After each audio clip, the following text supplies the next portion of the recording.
અત્યારે આવી જશે બાપા સીતારામ પ્લોટમાં. જો તમે તમામ વસ્તુ મળી જવાની છે.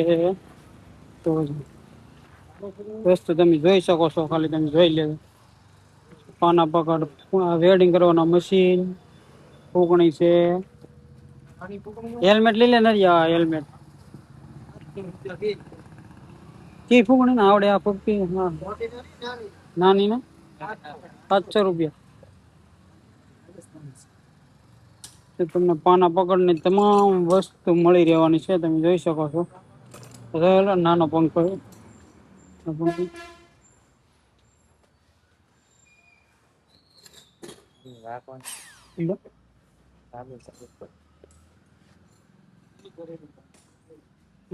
બધી વસ્તુ